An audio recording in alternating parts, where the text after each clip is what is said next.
today, we're not just going to be learning about leadership styles and another leadership model. It's more about recognizing what leadership cycle you are in right now and how does that align with the business cycle that you are in, that your business is in, so that we can create stability within the organization.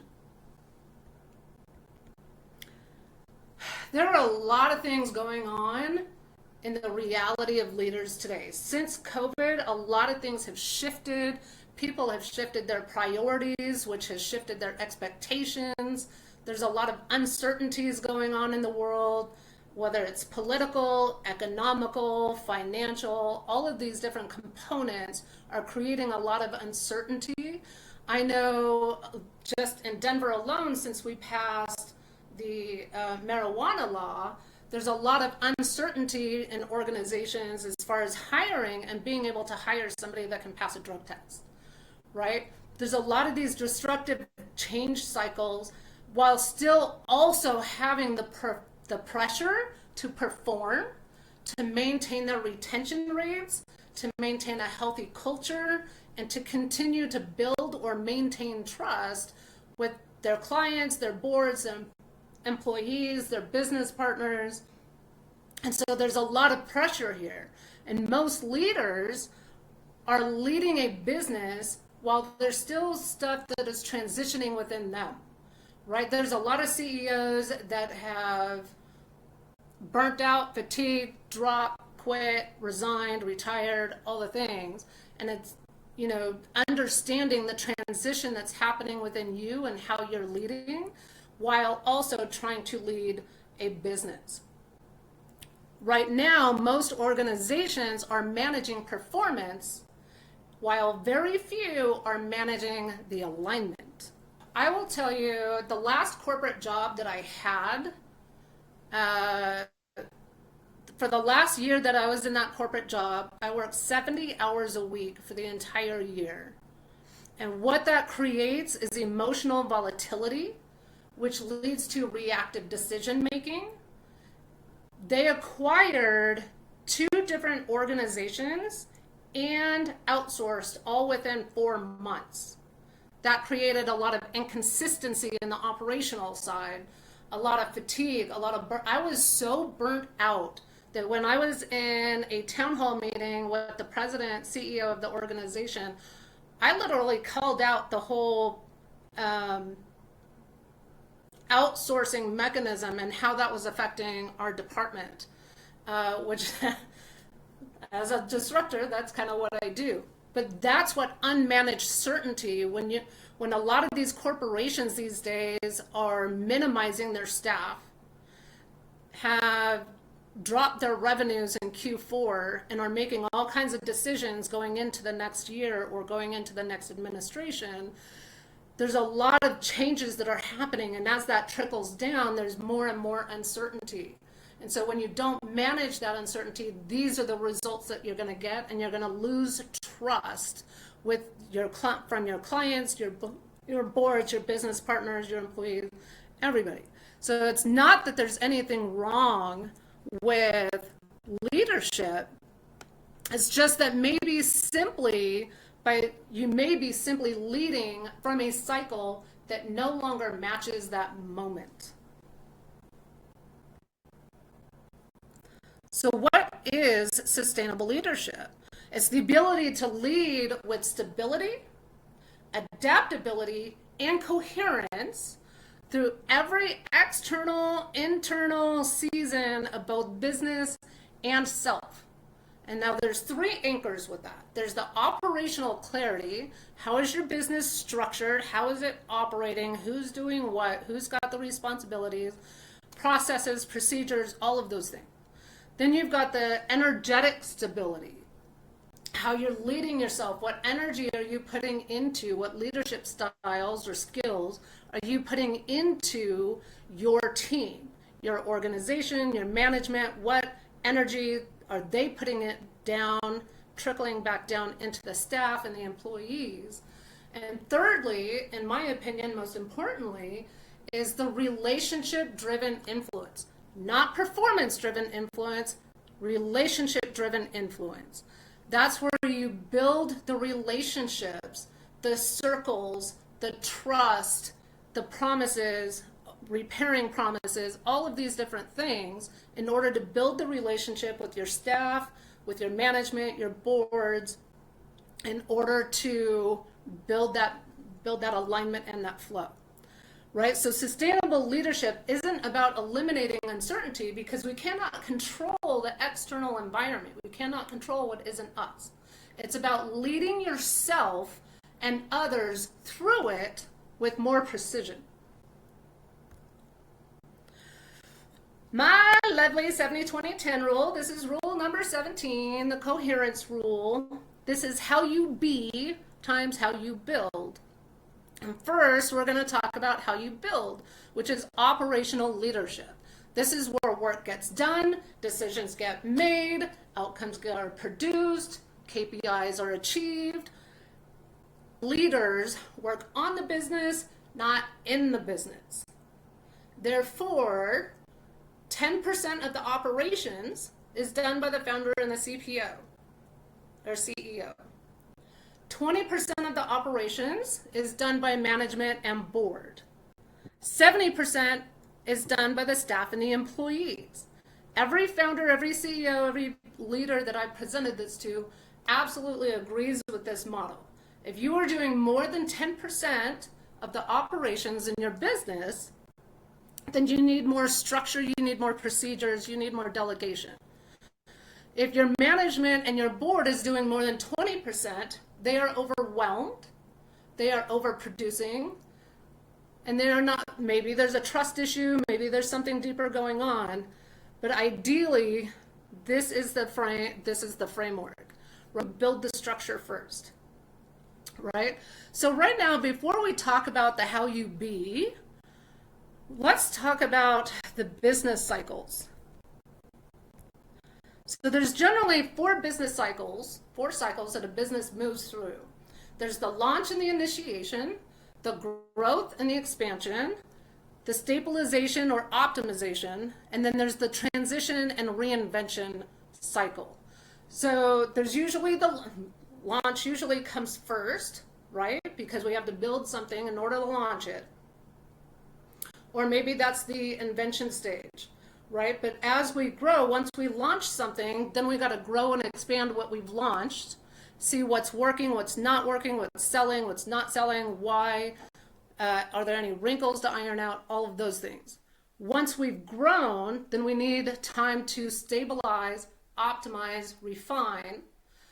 And then the fourth cycle is usually the transition reinvention. What's not working, what's working, how do we move into the next launch? What's the next thing that we can add to the next iPhone, right? The next app that we can throw in there. So I want you to take a minute or a couple seconds, and I know some of you own multiple businesses. So think about one of your businesses right now. What cycle is it in? And just write it down on a piece of paper. And if you're willing, I would love to welcome you to share it in the chat. That way we can kind of see what's going on in the room. Are you in growth? Are you expanding something? Are you launching something? Or are you stabilizing? The cycles matter because most leadership strains when the business shifts, but the leadership cycle stays the same. If you are in launch mode and you've been in that launch mode, let's say for 3 months or whatever, but then your business starts picking up momentum and moving into that growth and expansion mode, if your leadership cycle is still in launch mode, it's going to stall your growth and your expansion, which is why this is so important to understand. Because performance suffers not because leaders fail, but because leadership cycle, and this is different than styles, the leadership cycle didn't evolve with the business. So the other half of that equation is how you be. This is your energetic leadership. It's how you show up. It's how you relate to people. It's how you make decisions, how you influence people, especially under pressure. Energy is not mystical. It's not abstract. It is pattern recognition, and it tells us how our leadership is being applied. When it comes to the 70-20-10 rule, 70% of the energy put into a business is from the CEO, it's from the founder, it's from the leader of the organization. That means if you're putting pessimism, you're putting joy, you're putting trust, those kind of energies into your organization, that is what's going to trickle down. 20% is your partners and your team, and 10% is the unknown. Because there's always some unknowns that seem to fly in without us expecting it, right? So we have to leave grace for that 10% of the unknowns. You're not understanding or aware of the 70% of the energy that you're putting into your organization. That's incredibly important to determine, right? So if something is not working in your team, what energy are you putting into your team, right? And there's 4 cycles that we generally move through as leadership. We have our directive and initiating, we have our visionary and expansive, our stabilizing or integrative, and our reflective and adaptive leadership style. So right now, even during holiday season, me personally, I've been in that reflective, adaptive leadership style, but there's other leaders that are in the launch mode because their services are better launched over the holiday season, and that's when they get a lot of their sales. So it really depends on where your business is and what your cycle is, depends on the leadership cycle that you should be leading your business through. So the last couple months, I've been in reflective and adaptive, hence we're doing a test run today. But leading into this week, I had a launch on Monday and I'm doing this today.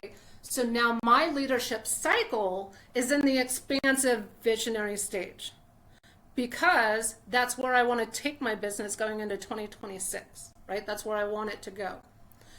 So exercise number 2, I want you to think about what leadership cycle are you mostly leading from today? Now, I'm not talking about leadership styles, strategic, conscious, all of those different things. What cycle are you in today? So the leadership cycle matters because you want to lead. Your leadership changes as your business evolves, right? So when leadership style and the business cycles are aligned, your decisions are faster. Your energy or the energy of the business is used more efficiently.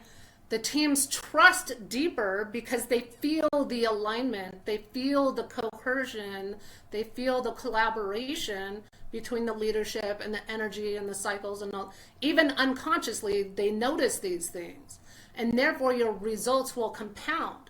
If your business is moving into an expansive mode, but your leadership cycle is still in a reflective, adaptive mode, that's going to stall your results, right? Because if you're in a stabilization does not lead to growth and expansion, right? Most leaders' challenges, they might be a skill problem, like learning different types of leadership skills, which I know there's probably 100 of them out there these days. But I'm trying to bring your attention to the timing and the alignment challenges. Because sustainable leadership is knowing when to shift, not forcing what once worked to keep working, right? We all know definition of insanity, keep repeating the same thing over and over, expecting different results. It's the same thing.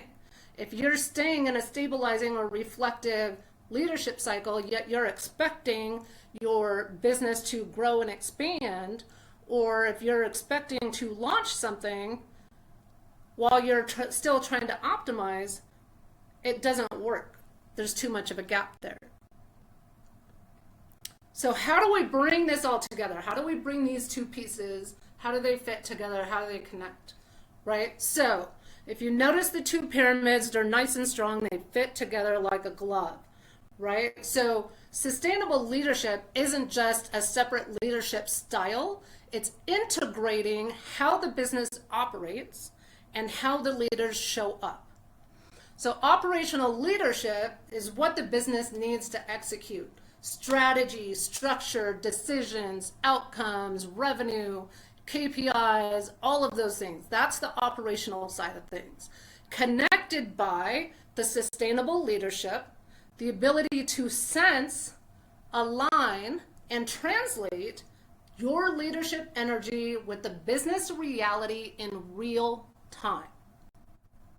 Connected by your energetic leadership, which is expressed in your presence, your tone, your timing, your capacity, and your ability to adapt.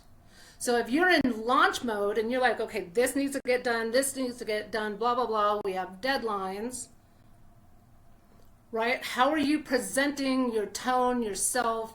And if there's an HR issue, is that the best timing to address the HR issue, or can we wait until wait a few months until the business is in growth, we've met our deadlines, it's been launched, we're in the next cycle, and then we can address the HR issues, right? It's all about connecting the three and leading them together in alignment, because sustainable leadership is what allows performance to endure through the growth, through the pressure, through the reinvention, through the launches, and through all of the uncertainty.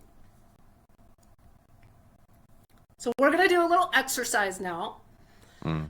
Step 1 is identifying the business cycle, with step 2, identifying current cycles. So I'm going to leave this up for a moment.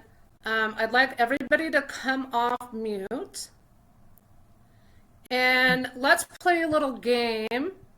Who can match? What ideas are you guys seeing on matching the business cycle with the leadership cycle? Let me hear from you guys. Yeah, my pleasure. I put a comment in the chat. I get just listening to this, and thank you, Wendy. I identified that my business cycle's in growth and expansion mode, and my leadership cycle, I suggested I was in reflective and adaptive.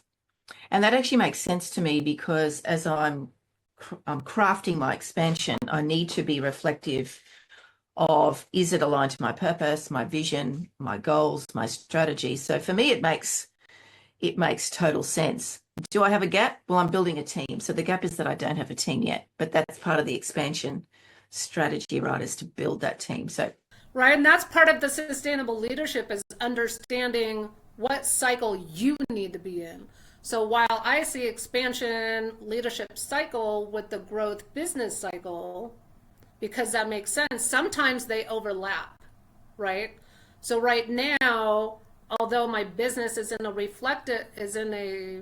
reinvention cycle, my leadership cycle is in growth and expansion, because that's where I want my business to go. Right, so moving into this week with all the launches that I have, my leadership cycle moved into expansion, because that's where I want my business to go in 2026. So my next question to you then is, where is your team in relationship to where you are and where your business is? Is your team also in the right leadership cycle? Where is their business cycle, if it's a vendor or a business partner? And is all of that incongruent and in coherence with each other? Because the coherence collapses timelines, which means things happen faster, but the misalignment extends them, right? So understanding where your team is, where your business partners are, and their organizations is also incredibly important to create that circle, that network, and that coherence. So I'm going to give you one tip to close the gap. Now that you've named the cycle that you're in and the cycle that you're leading from, I want you to then lead from this. Now that you've identified what your gap is, if you have one, now I want you to lead from the cycle that you want your organization to reach.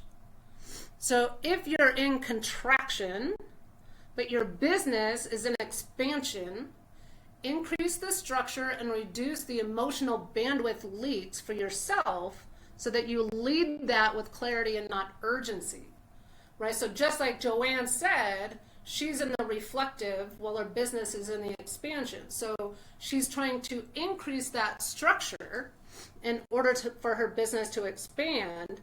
So for her personally, it's then reducing the emotional leaks so that she has the energy to move with the clarity and not too much urgency. Does that make sense? Um, Yep. if I may, you presented this that it's speaking to organisations that are larger than I am. What I see it as, it's even still as valuable for me as a small solopreneur aspiring to be larger, because the principles of what you talk about in the larger organisations apply to those smaller micro businesses. So that's what I love about what you do. And we often have conversations, you and I. Your target audience is the larger group, but I see this, that even though you're speaking about that these are large corporate potential clients that you want to talk to and to build their leadership structure and those sort of things, I think that's what's really powerful, is that this is transferable to smaller businesses. So I just want to celebrate that what you've created and what you've shared are great foundational pieces for those people who aren't that big yet, who aspire to be in that place. So I think Well, that a thank you. great insight for me. Thank you. Right. So create, if you can understand this, the earlier you are in business, the stronger and more sustainable your business will grow over time. If you've already built the business and you don't have the sustainability portion, then building that in now, so whether you're building from the bottom up or from the top down, it still works either way. Or even if you're in the middle somewhere, it still kind of applies to that. Scott, I think you took yourself off mute. Did you want to add something in here, hon? Yeah, I think I'm in that. I don't know. It's weird, that phase of like reinvention and growth. And I think this is really good to see the cycles, and especially as it applies to multiple facets of a business. Because as Chris knows, I can be a little, I guess, disorganized in my head. So this helps kind of clear some of that up. What clarity did you gain from this? I think, sometimes we do things, but we don't know what we're doing. Like, excuse me, the reflective stage, things like, it's like we do it, but we don't know that that's what we're doing. And sometimes we kind of get ahead of ourselves in these cycles. So I think seeing those cycles in like a flow chart for them, I think was really helpful. All right, Chris, did you gain it? Because this is the first time you've heard this material too. So is Yeah. there anything that you wanted to provide insights or feedback on? One, I think it's interesting to separate the two cycles and bring your awareness to both, and to be an observer of that, and how do they work in concert together. Even when I had initially, I think my thinking was, okay, growth in operations and growth in leadership, and they should both be the same, and that not necessarily is so, right? And I lead multiple groups. I'm 70% comes from me. Gosh, I have to be more aware of those particular cycles when I'm in conversations, when I'm delivering it from that place of energy, and knowing, hey, can I be in this right now, right? Right? And the more you bring an awareness to that, the more you'll notice where your energy's leaking Yeah. and seal those gaps so that you have the full presence to be able to show up the way that you want to show up. When I work with others, and then I'm thinking about a CEO that I'm working with right now, and they're a good sized organization, kind of on rampant growth. And it really is evident in what they're experiencing organizationally. There's a lot of miscues, misalignment. It's, things are getting, to your point about things getting dragged out. I think these two pieces fit in, and if they can create some awareness around it, and even just give a little bit of a pause, even though they're in growth mode, it'll be huge for them.